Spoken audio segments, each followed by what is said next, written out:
noise. Make some noise. Come on.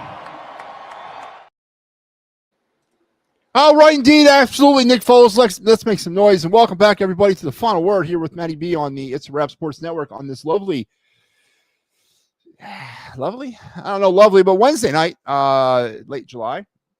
It's good to be back with you here in my not so usual 11 o'clock time spot as I am following the Fightins final. Actually, I think the Fightins final is still happening. So, Mike, I'm sorry I'm jumping on you if I am. But if you're happen to be over here now, we'll definitely continue that conversation because there's a lot to kind of digest and cut up about tonight's game. Phillies lose in extra innings 9-8 to the Boston Red Sox, preventing them from sweeping the Red Sox. But they did take the series, 21st series win of the Phillies this year. But we're going to get into some of the game tonight because there was a lot on display. There was a lot of what the 2025 Phillies are on display in this game tonight. What was the first thing that's glaring to me? Well, the Phillies scored 8 runs tonight. 6 of those runs were scored via the home run. So the Phillies scored 2 runs without using the home run. Again, I'm not bagging on that. I'm not ragging on it. I'm just letting you know that this is what they are. They're a power hitting baseball team. And this is also part of the problem of what they are because they cannot score when they need to score late in games, tight situations, extra innings. With a ghost runner, nobody can get a goddamn runner on third base or you drop a bunt down, move somebody over, or lift a sac fly in order to get that equalizer. So there was a lot on display about the Phillies' offensive woes, and again, strengthening my narrative that the secret to the success of the 2025 Phillies lies on the offensive side of the ball. But pitching. Now we're going to definitely get into some pitching. Jesus Luzardo pitched himself into a corner in that, what was that 4th inning? What was the inning that he gave up 6 runs? It was the 4th, right? 5th. Jesus Luzardo motored through the first 4 innings like it was nobody's business, and then really kind of hit a buzzsaw there in that 5th inning, giving up those 6 runs via 4 of those 6 runs via the grand slam. And his struggles continue. And, then from that point on, it was once again, bullpen with no committee or bullpen by committee, I should say, activate. And it was downhill from there.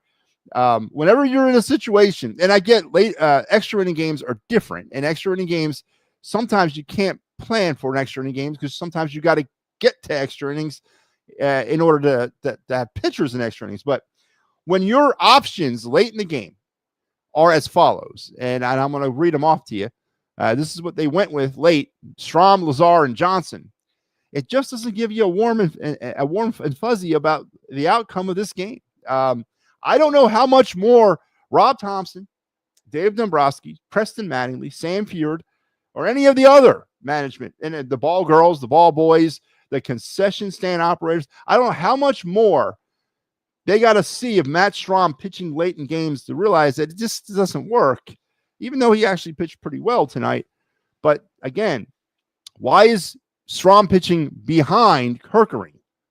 I don't know. And yes, it also strengthens the narrative that the bullpen might be the problem that's holding back the Phillies in 2025. I don't think it is. I honestly don't. I do think it is, but not as much as I think it's the offense. So we're going to get into more deeper details about this baseball game because it was not shocking to me at all that the Phillies built up a 5-0 lead and then let it evaporate and only scored 2 runs tonight. Two, deuce, whatever. 2 runs via the non-home run ball.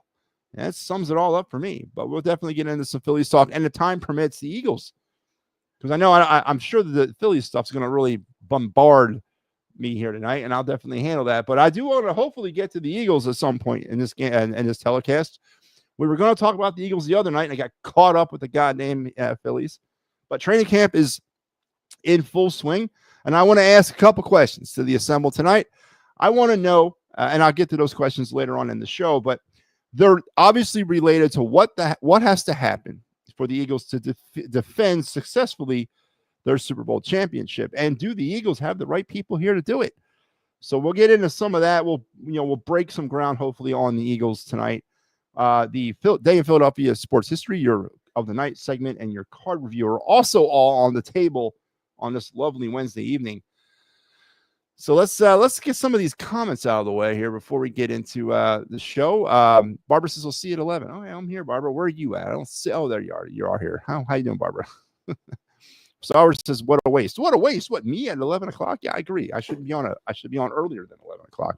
No, I think you're referring to the debacle down at the bank, the disaster at the bank. Right? What a waste. He also wants to know why Kepler's on this team. Same reason why Kepler's on this team is the same reason why Brandon Marsh is on this team.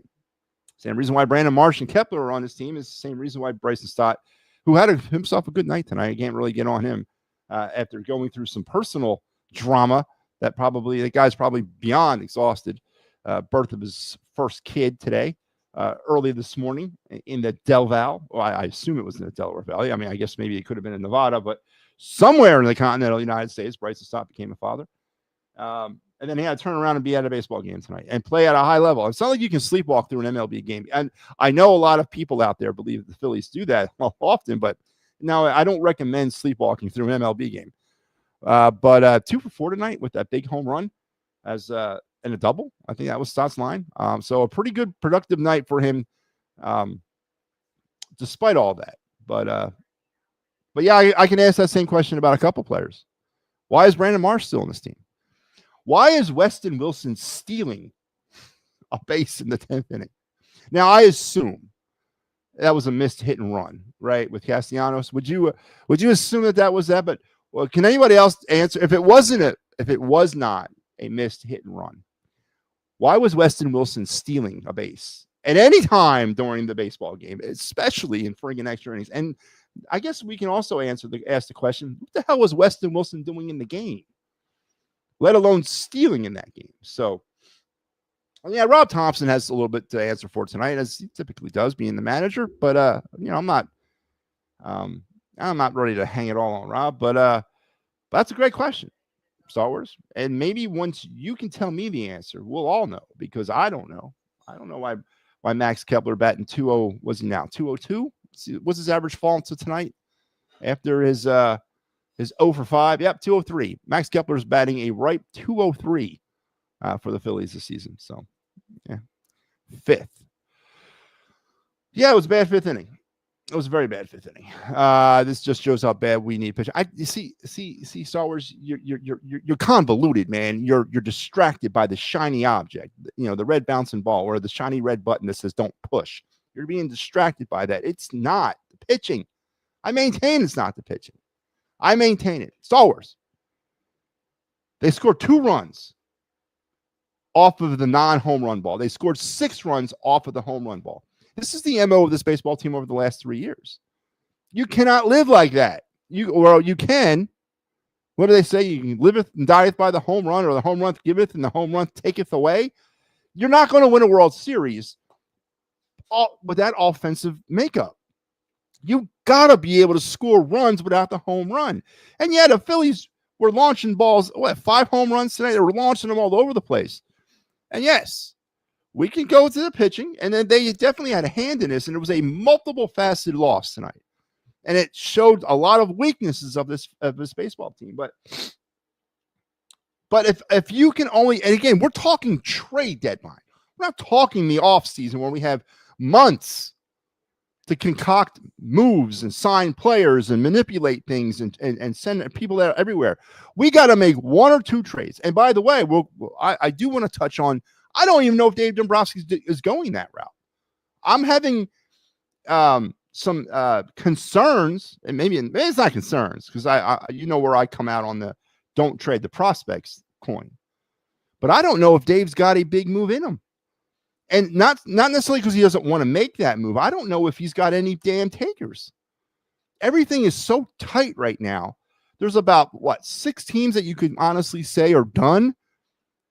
And I don't know, I don't know what kind of moves. And then there's going to be a bunch of these teams that maybe in 2 weeks, and I said this last week, and then I guess we're a week later, but this is all going to clear up in the next 7 days, that, teams are going to know if they're coming or going in 2025. It's a pretty tight race in both leagues. So I don't know if there's even a blockbuster move coming. And I hope he doesn't make a move just to make a move. I don't want one of those.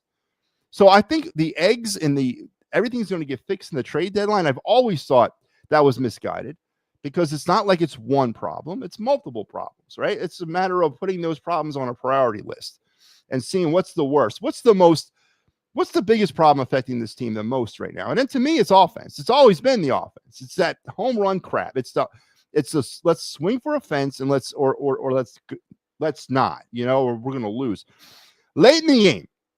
And when I mean late in the game, like the 9th, 10th, and 11th inning, what was one of the common things you saw with the at-bats of Harper, Castellanos, and JT Realmuto? What was one of the more common things you saw? Or there was one for me. They were all up there swinging for the fence. Once again, the violent swings, the haphazard swings of Bryce Harper. And when he struck out there in the 10th inning, or was that the 10th inning he struck out? That was a complete, I'm up here to swing a home run. You could throw anything at me right now, and I'm going to swing like it's my life depending on it. And that's exactly what he did. And once again, pitchers exploited that. I thought after getting him to chase on that low pitch, and then they got him to strike out on that high pitch, I would have thrown him something again in the ground because I guarantee you he would have swung at it. It's that home run or bust mentality, which I accept now, which I'm resigned. I get it. That's what they are. We just don't have enough other of those types of players in the lineup that can offset that. We don't have enough balance in that offensive lineup. And that is going to spell the end of this team before you can even get to the pitching issues. If they cannot score the runs, they're averaging right now in the second half of the season. And again, when I say second half, I mean the game 82 and through 102. I guess we're at 102 now. They're averaging about 4 runs a game. That's not going to cut it in October, man. That's not going to win you a World Series. I think overall for the season through 102 games, they're averaging about 4.5 runs a game. That's not going to do it, man. And yes, there's pitching problems. There's bullpen problems, but I still think they got enough to go deep. They got more pitching depth.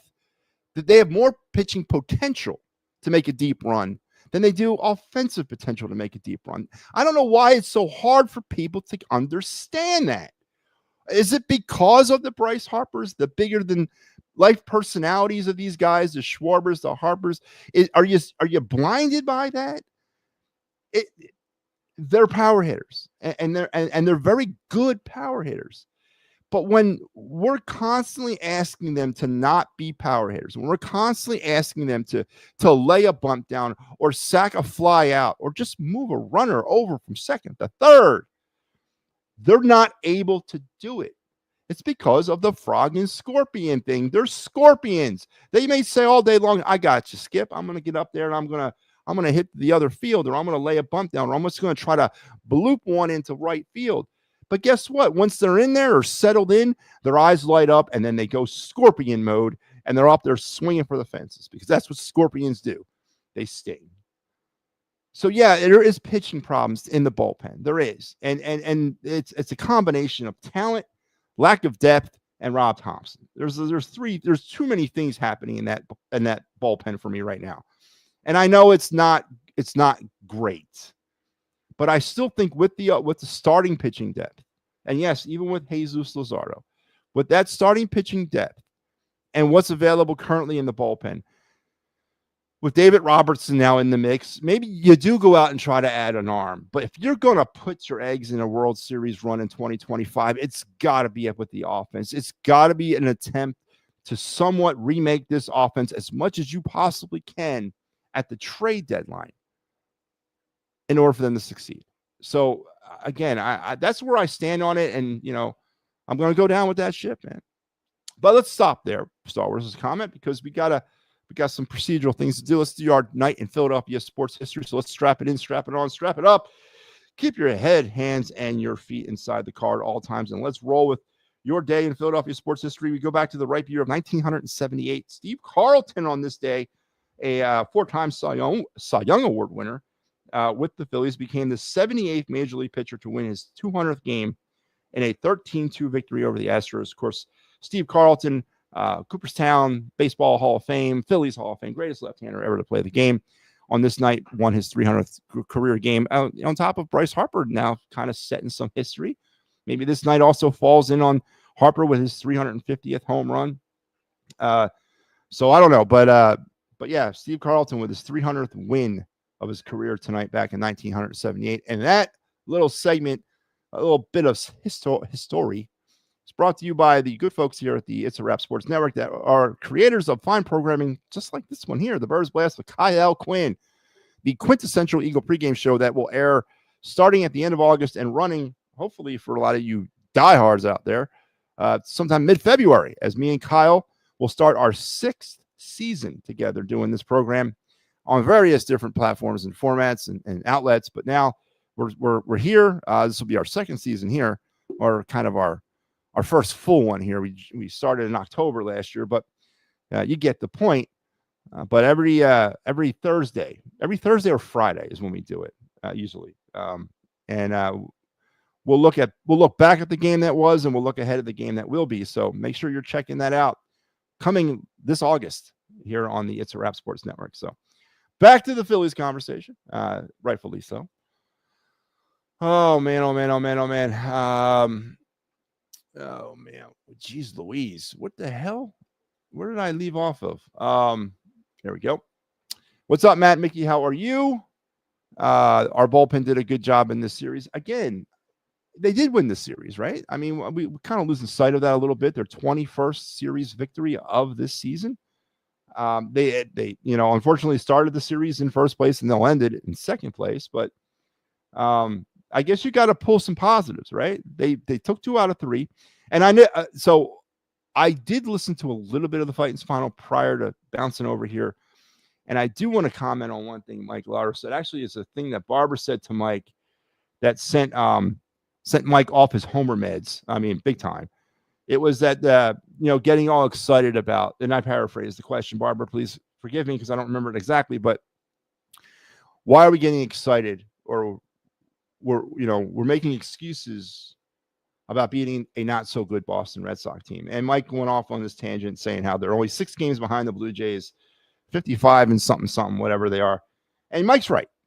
Listen, the Red Sox are not a bad baseball team, but they're not a World Series contending baseball team. And that's where I think Barbara was getting at. I honestly think Barbara was hitting that point, that's not a team that's right now one of the teams that we're going to have to contend with, say, come October. And then they're not. The Red Sox are still multiple offensive weapons away and some starting pitching depth away from being a serious World Series contender. And I think that's what Barbara was getting at, is that we struggled in this game tonight, scoring meaningful runs, non-home run runs off of a team.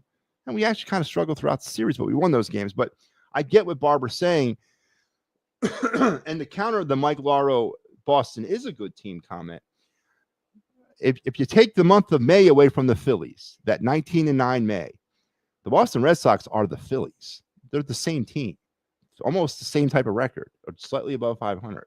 So Mike's right, and so is Barbara. So I just wanted to add my 2 cents worth there, because I know Mike was flipping out over it, and that's what homers do. They go into defense mode, and you gotta accept that. But I think they both were right in this case.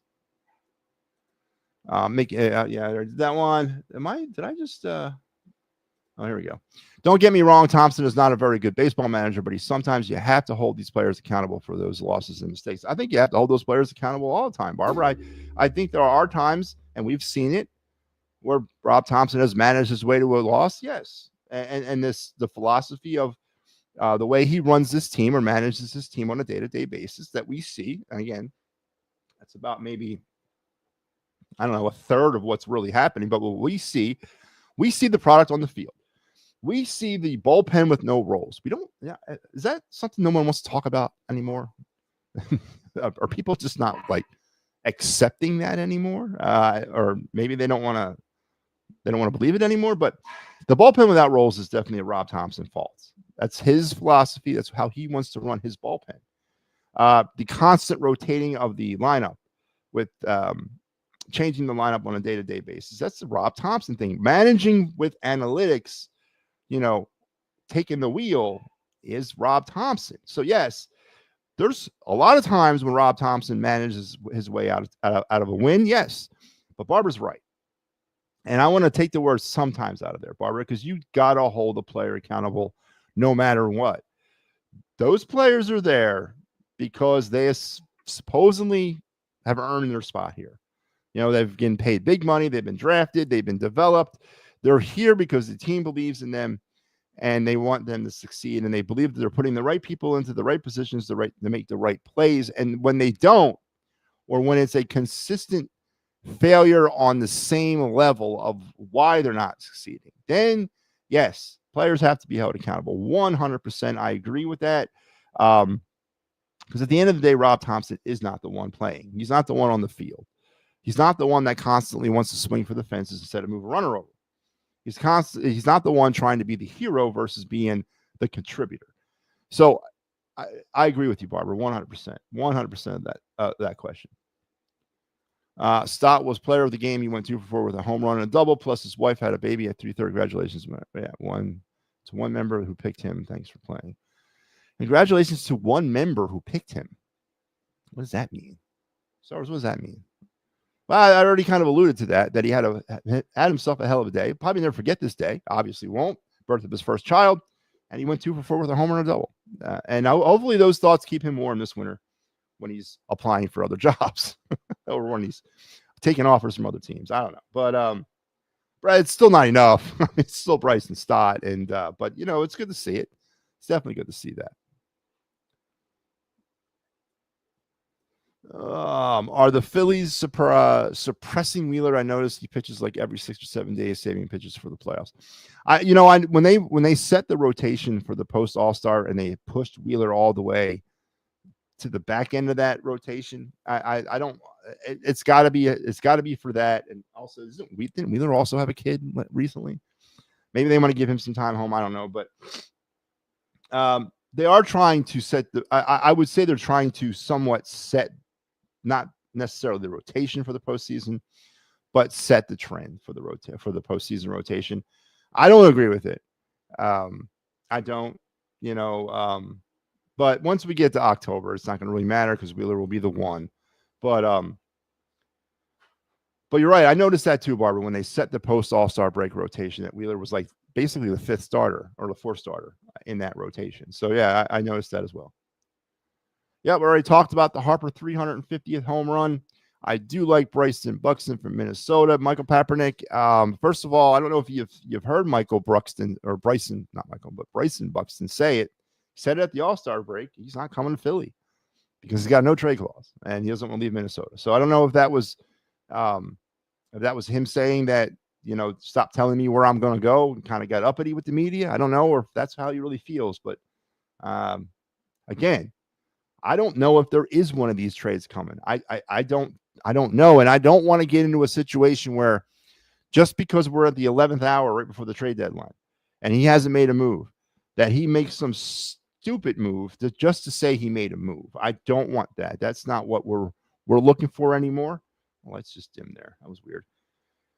We're not in this position right now. A lot can be lost this season more than the World Series. We could lose a lot more if things are mismanaged at this deadline than not winning a World Series. And I've been fearing it all year, and we're coming up to that day here soon.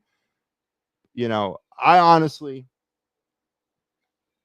don't want him to make a move just to make a move. He's got to make the right move, and that's I think sort of the problem over the past few seasons, as he's made moves, but were they moves to make moves, or were they the right moves? And they obviously weren't the right moves.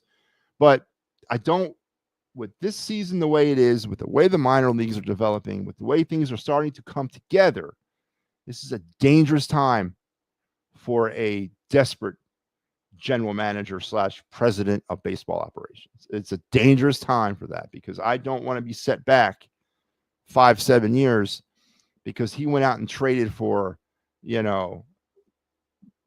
what the pitcher from the Cardinals, the closer, and he's not going to close here. I just don't want something like that. I don't.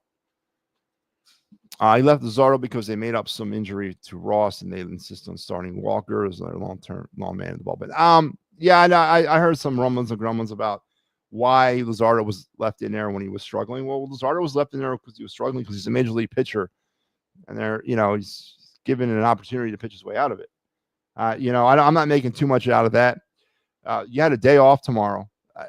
Whoever was in the bullpen was available because you could run your bullpen out in this game because you have a day off tomorrow. So, sometimes you gotta, especially a pitcher like Luzardo and a pitcher that holds a position within the rotation like him, you got to give him an opportunity every now and again to try to work himself out of those jams. Now, obviously, it didn't work, but again, I'm not blaming this on Luzardo. I'm really not. He had a bad inning, a real bad inning. But where was the offense the rest of this game? Where was the people behind him? All those 5 home runs and all that. Where was the other part of this? Phillies had what? 5th, 6th, 7th, 8th. They had 5 more at bats. 5th, 6th, 7th, 8th, and 9th. They had 5 more at bats left after the Red Sox went off in that 5th inning. What happened? Where was the offense the rest of the game? Where you lose sight of that? We want to go back and circle back to Luzardo and say that was the reason why we lost the game. It wasn't. It was part of the reason why we lost the game. I'll give you that. But I'm not hanging this on Jesus Luzardo. He ran into some trouble in the 5th inning, and then he was gone. Where was the offense for the rest of this game? Baseball's a game of adjustments. In game, before game, after game, all about adjustments. Where were the Phillies' adjustments? Where was the Phillies' offense? Via anything else other than the home run? Those are the questions that need to start being asked. Those are the questions that the snake oil salesman needs to start having to answer. Why can't your offense score runs without hitting home runs? What is the problem? And if it's the case that we all know what it is, it's the fact that they're home run hitters. How can you say to us as a buying fan base, paying fan base, that this can work for a World Series run when it hasn't up to this point? Those are the questions that need to start being asked.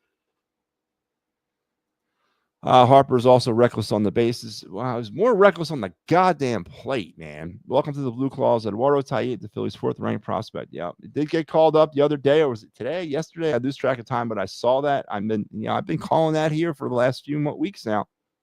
It was time to move Tate on up to high A. Probably finish. Obviously, we'll finish the season out with them. Could start the season next year in Double A, maybe. Seeing where they think his progress is. But, he's on his way to high A. That's very good for him. Tough loss was. Every loss is tough. Every win is great. Every loss is tough. If Phillies did trade for Quan, hypothetically, he would bat 6th, 7th, 8th in the lineup when he is a top-of-the-order guy. Yeah, because we don't get started on the damn lineup stuff, right, Papernick? I mean, yeah, you would probably bat him 7th, 8th, 9th, but I could also make a case for batting him 2nd in this lineup. Again, you would think that they would try him out there. I would bat him up at number 2, or I would flip-flop him and Turner. I think Turner can bat 2nd, and Quan can lead off. Yeah, but you're right. Joe Hale checking in saying, hey, everybody. Hey, Joe, how are you tonight? Schwarber was never a home run or nothing player until he got on the Phillies. He's always played in the field, too. Now he can't even do that. I disagree. I thought when he was, even in Chicago, he had that home run thing going on then. I mean, listen, he's a power hitter.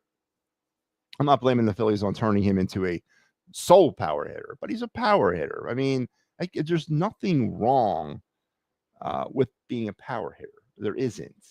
It's just that right now, we have too many of them in the lineup.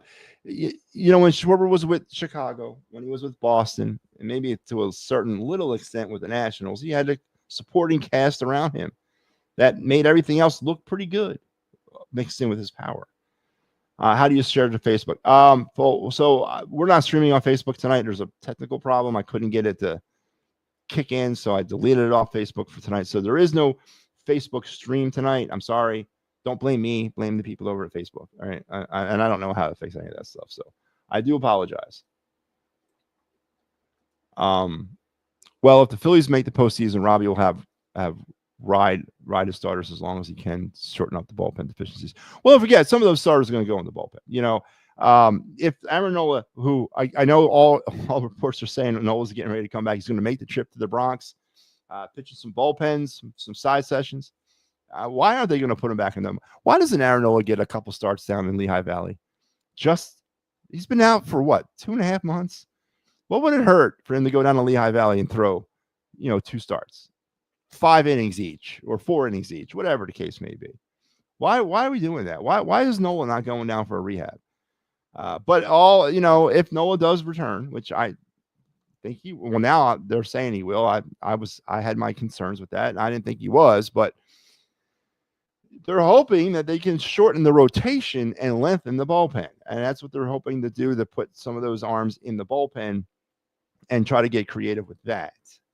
And in a 7-game, 5-game, whatever, 5-game series, 7-game series, you can ride Wheeler for 7, 8 innings. You can hopefully ride a Sanchez and a Suarez. I mean, there's 3 wins right there. You could be putting yourself in a position for 3 wins right there with your pitching staff.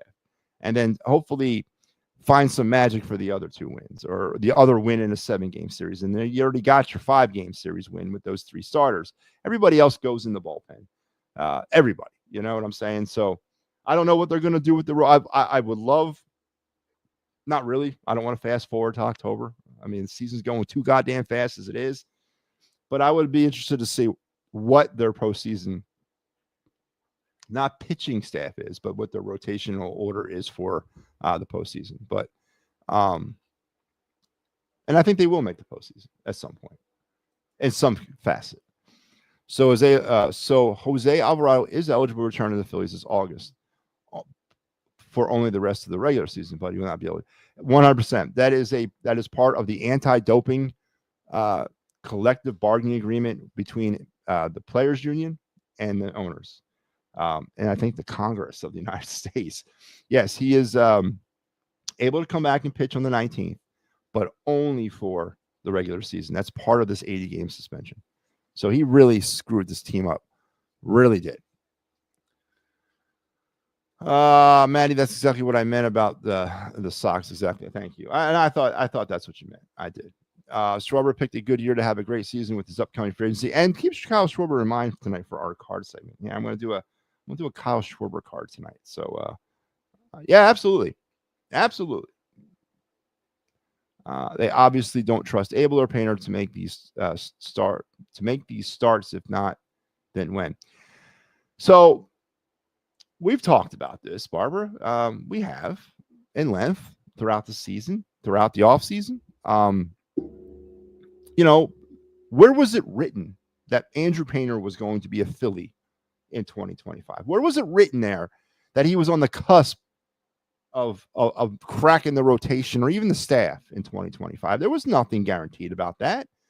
The guy was coming back from Tommy John. The guy had never pitched above AAA or AA, sorry. There was nothing in stone about where he was. Everybody was hyped over his potential, his ranking among MLB prospects, and of course his ranking among Phillies prospects. And we got all excited about, what was that, one bullpen session in spring training a few years ago before he got hurt. So throwing like 98 miles an hour in a bullpen session. Everybody was all excited. That was it. That was the basis of all this.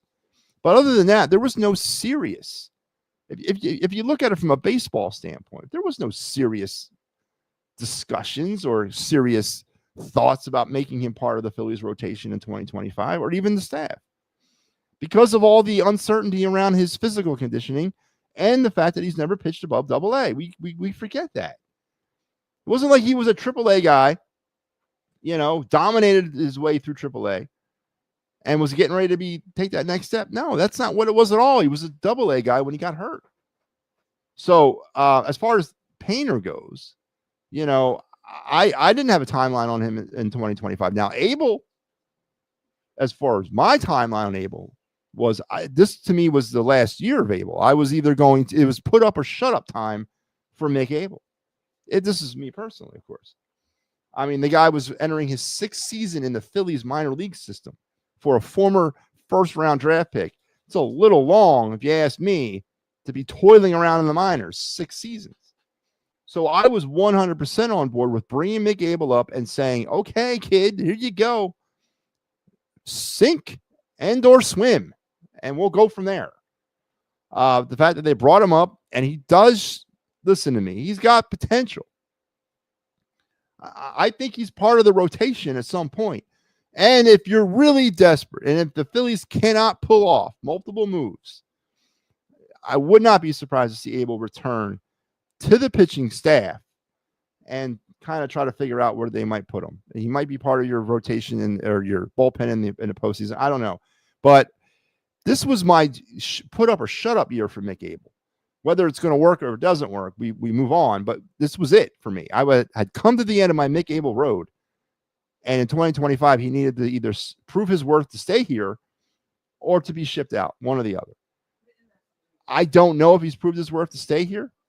I think there's enough to say, maybe, to give him some more opportunities. I used the whole Jesus Luzardo comparison that this guy's had about 9 bad starts, and Abel had 2 bad starts and got sent back down. So, it is what it is. But I never had a personal timeline on any of these guys. Honestly, I never did. Even with this great starting pitching, how much confidence do you have with this team? How it has performed last year, the year before that, losing to the team? 100%, Mike. None, 0, not an ounce, because of the offense being the same thing. The pitching staff has gotten stronger over those seasons. They've added better pieces. Sanchez came out of nowhere, kind of like Suarez did a few years ago. Suarez has rounded back into somewhat of a form. Zach Wheeler is pitching dominantly. It's never been with me that I'm like, oh, I just need the pitching to figure themselves out. I'm not. It's all the problems against the Mets, the problems against the D-backs, and the problems against the Astros in 2022 were all offense or lack thereof. It's not changed for me. Until the Phillies change it, it won't change for me. I think they have enough pitching to go deep. And when I don't mean starting, I mean pitching. Because all hands on deck come the postseason. And I think they have enough of it to go deep. They don't have enough consistent offense to go deep. They don't. The Phillies are on Apple TV on Friday. They are. And then they're on, I guess, local after that for Saturday and Sunday. So another primetime nationally televised game on Apple TV. So Phillies lose tonight 9-8 to the Boston Red Sox in a weird way where they blow a 5-run lead and then they come up small at the end, not able to score really anything in the extra sessions. Seth Johnson comes on in the 11th inning and just sort of implodes. Matt Lazar preceded him, and he was shaky. And Matt Strahm pitching in the 9th. You'll never sell that on me, but he did pitch himself a clean inning with 2 strikeouts. But just a very telling loss for me tonight. A telling loss. And that's tells me what they are and is what they are. So you got to give the Red Sox some credit, though. They fought their way back, and I was watching on ESPN, and they made a comment at the end of the game that this could be maybe a powder keg game for the Red Sox. Maybe they turn their season around and they use this as the jumping off point, or this game could be looked back as a jumping off point. It is. It might be. So you got to give the Red Sox a lot of credit because, again, going back to Barbara's question to Mike, the Red Sox they're not a bad team. They're not a World Series contender. But if you take away the month of May from the Phillies, what's the difference between the Red Sox and the Phillies? So I think it's a legitimate question. The Phillies have 3 quality starters, and the Dodgers and the Mets don't have that. Yet those teams are right there with the Phillies because they have offense. And they do. They have sustained offense. They have consistent. They can attack you from multiple ways, right? The Phillies can attack you one way, and that's over the fence. It's not going to do it, man. This is not. It's not going to do it. So 9-8 losers tonight. Phillies will now lick their wounds and start and head to the Bronx on Friday night and play the Yankees, which should be an interesting series between a team in the Yankees who has no pitching, not a damn thing, and the Phillies who have terrible offense. So we'll see how that series works out. As we'll get that thing kicked up here on the network. And for those of you that are interested, this is your Fighting's final lineup for the weekend. You got me Friday night. I am coming in on the Friday Night Express tonight this week. Yes, right. No Al on Friday. it'll be me. Pat will be there on Saturday, and then I'll take you on a late. I'm letting you know right now. The game's a 1:30 game. I'm not going to be doing the Fightings final until about 10:30 at night. I'm giving you the warno right now. There's just no way around it.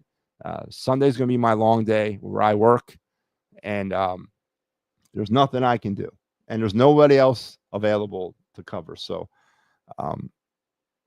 it'll have to be me at 10:30, but it'll be well worth the wait because we'll also do the return on Down the Phillies Farm report as we now have some games to talk about post All-Star break. So there you go. This is your Fightings final lineup for the weekend.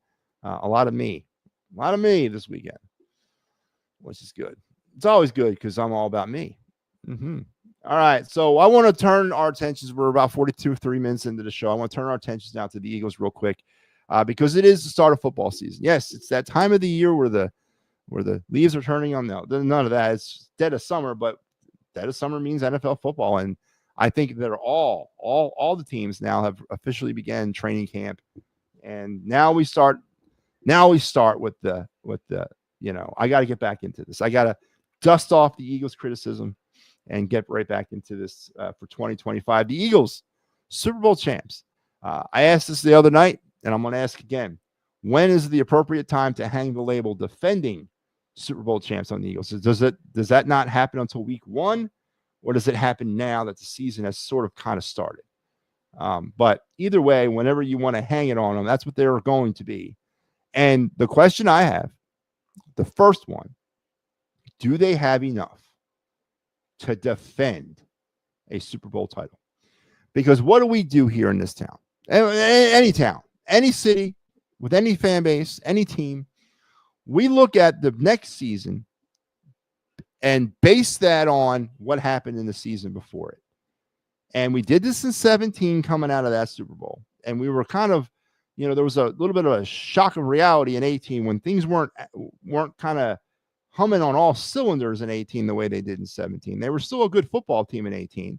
They still made a late run, got back to the playoffs, and came within a Alshon Jeffrey drop pass against the Saints of getting back to the championship game. So they were still a quality team, but there was something missing from that 18 team.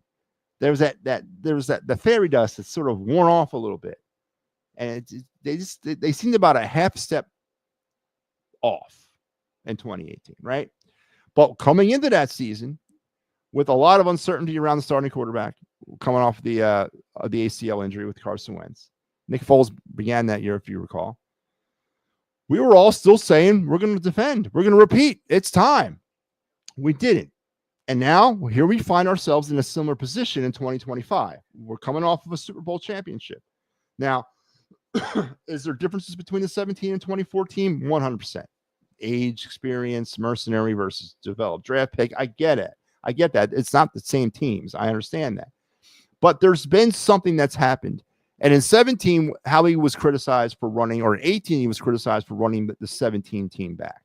That wasn't the right answer. But I don't remember anybody being too critical about that in 2018. We were critical about that in 2019 when we look back at 18, but we weren't necessarily critical of that in 2018. Now we're on a different situation. We're running it back somewhat.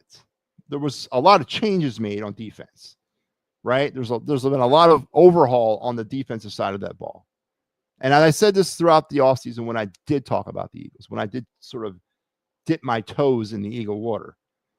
I don't think the defense gets enough kudos or praise for what their role was in winning this Super Bowl. And I think that at least for definitely the first 4 to 5 weeks of the season, much like last year, it's going to take the defense some time to figure themselves out with a whole bunch of new personnel and a whole bunch of new philosophies around them. And yes, there's going to be a philosophical change on the Philadelphia Eagles defense that nobody talks about except tonight, because we're going to talk about that philosophical change right now defensively. The breakout seasons of Zach Bond, the emergence of Cooper DeJean and Quinyon Mitchell, the all-pro, all-world level play of Jalen Carter were all highlights of what that 2024 defense was. We didn't talk much about Darius Slay in 2024 because he was Slay. I didn't like him anyway, but he had himself a hell of a year.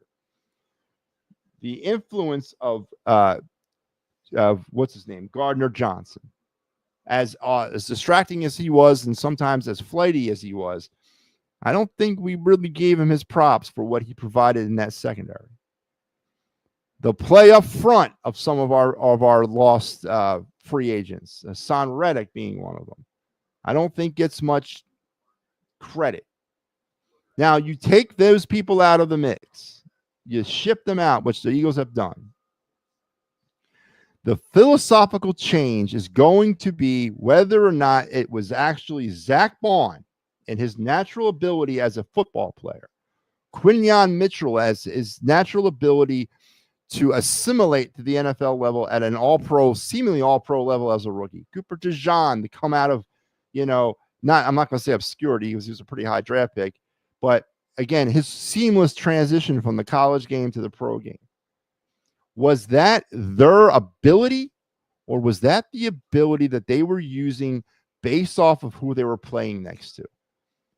Was the contributions of the Slays and the CJ, GJ, KJs of the world, and then the play up front, was the play up front with that line helping Zach Bond sort of step into another role? That's the philosophical change I am speaking of. Is now there's no more safety net. There's no more net with these players. It's now we've invested money in Zach Bond. We paid the guy. We're turning the secondary over to Quinyon Mitchell, Cooper DeJean, and whoever. I don't know, Keely Ringo, Ricks. Who are some of the other retreads they're going to throw out there? Sidney Brown, those guys. We're going to turn it over to them. Are they going to be able to fill in the roles with their natural ability and the scheme of Vic Fangio? Or are they going to suffer because they don't have their safety net anymore? And that's a question that will not be answered until we start playing football games. And I think that question might be a slow answer, because I think Vic Fangio is going to have to figure out and is going to have to see game to game how these guys are doing, what they can do, how they're reacting, how they're handling that pressure or that responsibility. And that's not going to happen week 1. It's going to happen probably around week 5 or 6.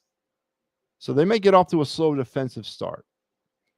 The other philosophical change is going to be the change to how teams approach this team coming into the season. A lot like how teams approach the Eagles coming into 2018. The hunted versus the hunter. Do the Eagles have the character guys on this football team? Now, I know, and your mind is Brandon Graham. Brandon Graham's another huge veteran that decided to step away. I think Lane Johnson and Jake Elliott, one of the last two that are standing that you can consider veterans of this football team. Do they have the character as a football team? Do they have the ability, the stones, to withstand the new role that they're going to pick up in 2025? And these are key facets to how this team will go out and try to defend this title. And I go back to the offseason with all the moves that they did make. When they're losing some players, they brought some players in. Class B, second level type free agents. They drafted, hopefully well. They got a couple draft picks from years past that they're hoping that are going to make that next step. There's a lot of the word hope inserted into what the Eagles did this offseason. And is that the proper word to insert into a defending Super Bowl champion? The word hope.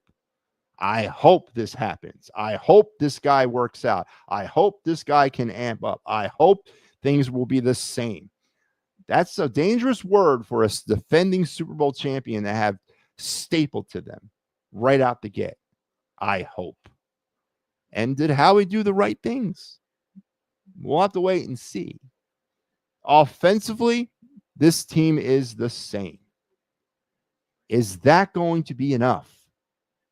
Is that going to be enough in 2025? I go back to 2024. I go back to the hate, not the hate, But the lack of respect is this Eagle defense. The Eagle defense down the stretch of the season last year, and I mean like the last 3 quarters, rivaled, in my opinion, the Bears of 86 or 85, rivaled the 2000 Ravens. They weren't, I'm not putting them in that, like, I'm putting them with them. I'm not putting them above them. But the influence of that defense and the way they played, especially with the turnovers, and the way they just locked it the hell down for the final 3 quarters of that season, enabled an offense that was very mediocre, with the exception of Saquon Barkley. It was very mediocre. Put that offense in great positions to try to win games. And then, of course, all that was on display in the Super Bowl when the defense destroyed Pat Mahomes, got all up inside Kansas City's offensive attack, set the Eagle offense up to take the game and move it out of position. If the offense has to play a different role in 2025, if the offense has got to carry the defense, can the Eagle offense do that? And again, questions that can't be answered right now, but are going to have to be answered as the season sort of progresses. Saquon Barkley, was it 38%? What did I have? What is that thing? Do I have it up here? I don't know if I still have it up here. Yes, I do. Look at this. Saquon Barkley. Here's Saquon Barkley's contributions to the Eagle offense in 2024. Let me take down the banner here real quick. I want you guys to see this. So Saquon, so the Eagles as an offense accumulated 6,242 total yards and 53 touchdowns. Saquon accounted for 2,283 of those yards and 15 touchdowns. He accounted for 37% of the Eagles' offense and 28% of the total touchdowns. One person did this. Can you rely on Saquon Barkley to have that type of season in 2025? I don't think you can. And it does. I'm not saying he's going to fall off the planet, but if his season is not like it was in 2024 or slightly better, does the rest of the Eagles offense have enough to keep pace? Again, a lot of questions that I don't think are going to be answered today. And they're certainly not answered over the offseason. We're going to have to see if Howie did the right thing this post or this offseason. So again, a lot of stuff. It's back. It's great. I know that for those of us that are involved in, so I work, Cooperstown, right? Baseball Hall of Fame Enshrinement Week is this week. It's on Sunday, I believe. And then next week, not this Sunday, but the following Saturday or Sunday is when the Hall of Fame game will commence, and then the Football Hall of Fame enshrinement. So we're back, man. I mean, it's back, and it's good to see. It's definitely good to see. But did the Eagles do enough? And letting some of these unsung, I guess might be a word I could use, heroes on the defense leave, and hoping, again, we use the word hope, that a draft pick from last year or the year before that or the year before that, or a Class B free agent type can adequately fill that role. Is that the right answer? And I know rational Eagle fans were going to tell you, I don't know. Homers are going to tell you, yeah, everything's fine, nothing to see here. But we all know how to treat homers, right? We do. The Phillies have the advantage in the Yankee series mostly because of pitching matchups. They do. But can they win? Thoughts on what Jordan Mailata said. I'll get to that in a second. Did you see those Super Bowl rings with the wings that spread out? Now, listen, those rings are pretty hot, man. I would love, man. That'd be great to have one of those things. How much are those worth? Did they post that? Did they break down what those rings are worth individually? But they're nice, man. They're very nice. I got to study the Eagles schedule more. Again, Barbara, the problem with that is, and it's the problem, and it's the beautiful thing about football, and it's the beautiful thing about a new season. You're going to study the Eagles schedule, and you're going to pull information, and you're going to base opinions on what these teams were like in 2024, to include the Eagles. And is that the right thing to do in a very, very deep parity NFL? because we've learned this year after year, season after season. Teams that had certain ways in one season don't necessarily have those ways in the new season, and sometimes they do. But that's the only way we can do it at this point, because we only have recent history to base it on. And I know that's what a lot of Eagles fans are doing with this team right now, is they're basing success in 2025 on success through 2024. Now, dynasty teams that are actual championship caliber perennials, year after year after year after year, are always finding their way back into the Super Bowl, regardless of the turnover, regardless of what. And I go back to the dynasties. I go back to the Chiefs. I go back to the Patriots. I go back to the 49ers. Those teams always found a way year after year to stay in that championship conversation. Now, that's my first question about the Eagles in 2025. Do you think right now the Eagles have done that, have done enough this offseason to put them in that conversation? Now, we're not in an Eagles dynasty right now, but they have a chance, because even I have to agree and admit that if they win a Super Bowl this year, if they somehow find their way back there into Santa Clara or Santa Cruz, wherever the hell Candlestick Park or Levi Stadium, wherever the hell the 49ers play, that's where Super Bowl 60 will be. But if they find their way there and they win it, you got to give the dynasty. You got to crown that the dawn of the Eagle dynasty. And I will 100% agree to that statement. But if they've done enough, to be in that conversation, I think there's too much turnover. Then we haven't even got into the Kevin Padula effect. We haven't even talked about the offensive changes. And yes, there is going to be changes on that offense in the plays. Once again, is Nick Sirianni going to have to take more of a role of play caller versus whatever the hell CEO is? And we saw that don't work. That he's better off as some sort of like $1 million cheerleader than an actual coach. So does he have to take that role back over? And what kind of goddamn effect is that going to have? So, I mean, I think there's too many questions that you have to answer about the Eagles as a defending Super Bowl champion right now. Cooper DeJean was playing. I saw that. Yep. Coaching has a big part too. I agree. Bond was a huge surprise because he was only a special team player and that's my point here. Did Bond's rise to fame and glory in 2024, was that directly related to Vic Fangio unlocking some secret sauce of Zach Bond, or was it because of Zach Bond's supporting cast? We're going to find out, because he doesn't have that supporting cast right now. Now he's the focal point.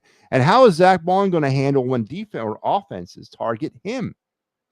Don't forget now, offensive coordinators in this league aren't stupid. They're going to base their game plans offensively against the Eagles on attacking the Eagles' strengths. And right now, one of those strengths is Zach Bond. How does Zach Bond handle being the focal point of an offensive game plan to try to stop him? How does he handle that? How does Quinyon Mitchell handle the focal point of being CB1, straight up CB1? There's not an island on the other side, regardless of whether you want to say he was CB1 last year versus this year. He still had he had an all-pro at CB2. But now that he's CB1, how's Quinyon going to handle that pressure when offenses target him? There's a lot of questions. I think there's too many questions to say right off the bat to crown the Eagles Super Bowl champions in 2025. That O-line didn't miss a beat without Kelsey. They did not. 100% did not. Plus, Hurts stole touchdowns from Barkley with those pushy things. Yes, they did. And but those numbers are glaring, Barbara. We forget. We have select memory here. We want to push narratives, right? We want to push the nonsense of Jalen Hurts being an elite quarterback. Everyone wants to push that narrative. But I don't see this with Jalen Hurts' name on it. No, this is Saquon Barkley, who accounted for 37% of the Eagles' total offensive attack and 28% of their total offensive touchdowns, not the quarterback. And can you rely on Saquon Barkley to have that type of season? Again, a lot of ifs, man. A lot of ifs about the Eagles heading into the season. I think too many ifs to ignore. But the homers do. They ignore them. But yeah, that's just my point. All right. Let's get into my favorite time of the night. Here we go.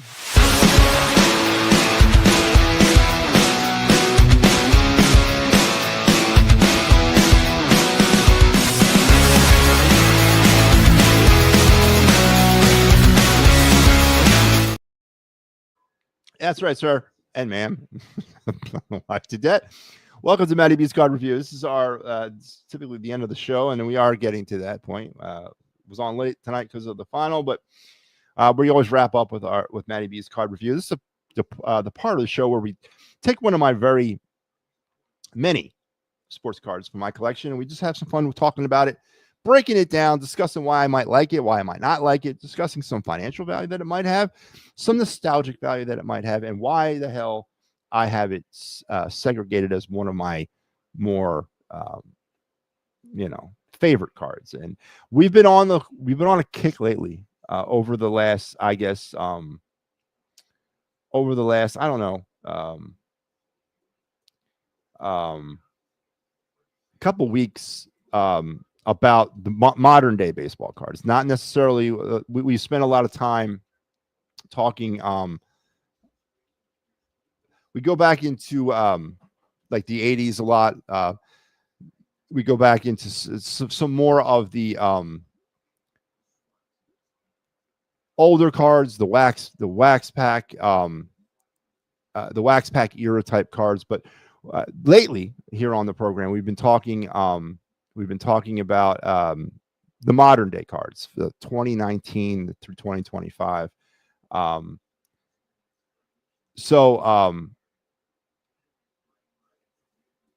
We're going to stick to that theme tonight. We're going to stay in 2018. We're going back to 2018, and we're going to talk some modern cards.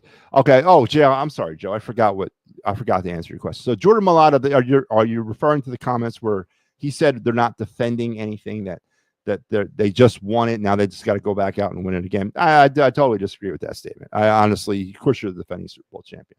You're the champs. Now you're defending your title. I mean, well, I don't really. This is some sort of psychological thing he's trying to do to maybe take the pressure off the team, or maybe that's what the coaches wanted them to think. But to me, it's ridiculous. They are the defending champs, and that's what they are. And you can't escape that reality. They're the defending Super Bowl champs. And to say, oh, we're just going to go out with this season with the same sort of attitude, we just have to go out and win it again. I mean, that's great, and that maybe sell some newspapers, but the bottom line is every single one of those players in that locker room, in my opinion, is feeling that pressure to defend, especially the ones that were there last year, especially that elite quarterback, whatever his name is, Jalen Hurts. I guarantee you he's feeling pressure. He's feeling pressure from multiple different sides to prove himself as an elite quarterback and also to win another championship. So I think that's a bunch of hooey that Jordan Malata said. And I think it's a mind F. He's just trying to maybe that's what they're telling them to get the pressure off. But the hell they ain't defending. Yes, they are. And they better go out and have that mindset, because everybody in this league is going to try to take what they got. So that's defending. This will defend. Well, they better defend this. And this is the Lombardi Trophy. So I think that's terrible. A terrible thing to say. Yep, I'm still here. Agreed, Matty. The Eagles are 100 now favorites to win again. Yeah, it's going to be fun. I mean, and we're going to overreact to everything. If God forbid they go out and lose 31-10 to the Cowboys on opening day, and then maybe drop week 2 to Kansas City, and then God forbid lose week 3 to the Rams, and they start the season off 0-3, the sky will be falling, and I'll be the number one person on top of that bandwagon. I'll be raw, man. I'll have a field day on this show. But we know how this is, right? It doesn't start really kicking in until about week 9 or week 10. And as we get deeper into this situation, and we'll talk Eagles more frequently now, and then when we get into the Birds Blast at the end of the month of August, Me and Kyle will reveal our picks for divisions, conferences, wild card, Super Bowl, all that. You're gonna be. You might be interested where I come out on some of this because I'll give you a little sneak peek. I don't think the Eagles win the division. I think the Commanders win the division this year. I do. Now I'm not saying the Eagles won't make the playoffs, but I think the Commanders win the division. I honestly do. And we'll get more into that later on, but you might be interested to hear some of that stuff. I swear the shows after losses are the best. Yeah, well, it's because it's me. I mean, no one wants to hear me talk about a win. They always want to hear me talk about losses. But anyway, it's back to the card review. So Kyle Schwarber, I already revealed it, is our card of the night. It says 2018 Topps card when he was with the Cubs, and I'll put it up here right here. Now, this card is not his rookie card. Matter of fact, his rookie card came out in 2017. It was weird how Kyle Schwarber kind of broke into Major League Baseball. He's credited with 11 games in 2016, and he's credited with 21. He's credited with 2 games in 2016. So he does have an MLB stat line of 2016. But then he started the 17 season down with the AAA Iowa team before returning to the Cubs and finishing the 17 year with 129 games. So this card right here, the 2018 Topps Schwarber, is absolutely not his rookie card. He has a rookie card in 2017 based on his 2 games that he spent with the Cubs during that season. And that's the card that also that's the set, the 2017 Topps that sports his Future Stars card and his rookie card. So this is his second year card from 2018.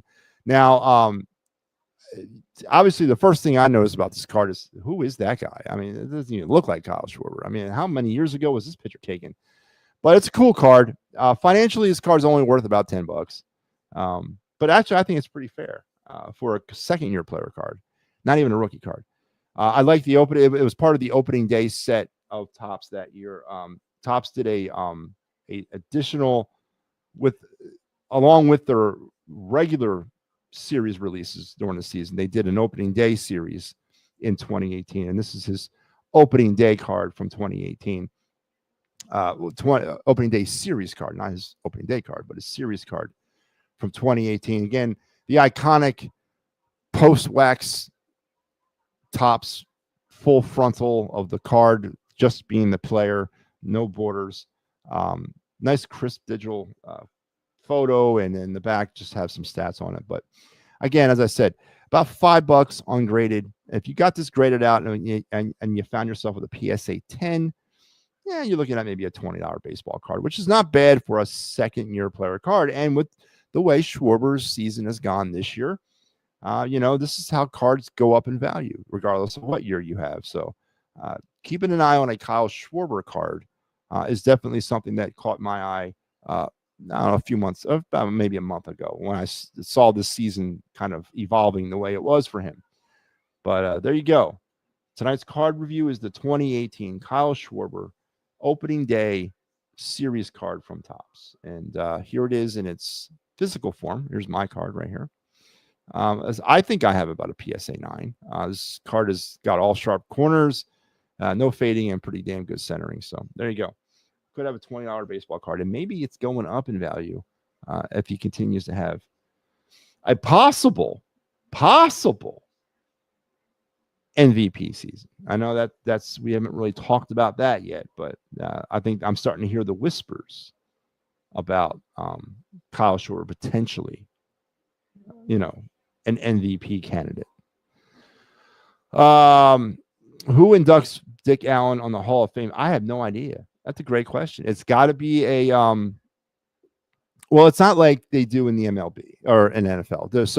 There's got to be somebody that sponsors them, like Schmidt and Ashburn had Carlton, but there's not somebody that stands up there and presents the plaque and all that. It's different in MLB. But I don't know. I would imagine it's his fam. I have no idea. Same thing with Dave Parker. Who's going to sit for him? I have no idea, Joe, who that is, but I will find that out for you. That's a great question. But it's not quite how the NFL does it.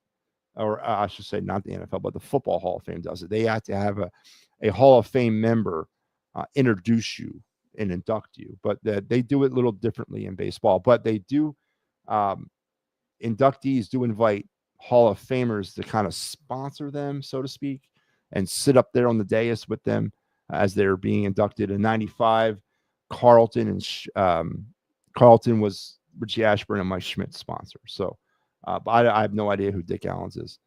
I remember Schwarber on the Cubs. He blew out his knee early in 2016, then came back in the World Series. People in Chicago, maybe, and that's probably why he got. And that's a good point, Barbara. I need to think of that. That's probably why he got a card in 2017, based on 2 games that he played for them that season before the injury. So Barbara brings up a good point, because I was trying to rack my brain about that. I'm like, why the hell is 2018 not his rookie card when he only had 2 games in 2016?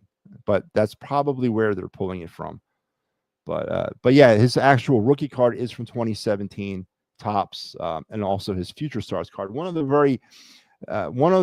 more rarer times a rookie card and a Future Stars card actually came out in the same series or same year of cards. Typically, your Future Stars card comes out your second year, and your rookie card obviously precedes your first. So Schwarber had both of them in his rookie season cards. But there you go. That brings us to the end of another fun-filled, action-packed episode of the Final Word with Matty B. Make sure you guys are keeping tuned in. Tomorrow night, I want to try. All right, I'll try. It's going to be later. I know there's no game, but I have something I got to do till about 9:30. So I'm going to try to go around 10:45 tomorrow, if I can. So a soft, maybe there'll be a show tomorrow, maybe. But we'll be back on Sunday with the Fightins final, and then hopefully next week I get more episodes of the show in other than 2 that I got in this week. But we're getting to the end of the summer. I promise you things will get back to more of a regular thing come September, or actually mid-August. But right now, I gotta hang on and enjoy the ride just with you guys, and try to get in where I can. But I'm trying. I truly am. So be on the lookout tomorrow if I do a show. Now, if I do a show tomorrow, you'll see it advertised beforehand. So if you don't see anything advertised, then I didn't do I'm not doing a show. But if I do a show, I will advertise it. But make sure you're checking back on this network for all the fun-filled programs that we have, and then some of the new additions that we're going to be getting here very soon. So you guys enjoy the rest of your night. Tough loss today by the Phillies, but a very telling loss. And we have Eagles training camp back in full swing. The NFL is here. The NFL is back. So absolutely, it will be. They will be open on Monday. I promise. And then once we get settled back in, they're part of the show, Joe. And you didn't remind me, Joe. Your job was to remind me every 10 minutes, at least 10 minutes into the show. I would have done it tonight, but I forgot. You took on the responsibility, Joe Hale, of reminding me to post the link. So don't blame me, folks. I would have opened up the phone lines tonight. Blame Joe Hale. All right, guys. You guys have a good rest of your night. We'll talk soon. Have a great tomorrow.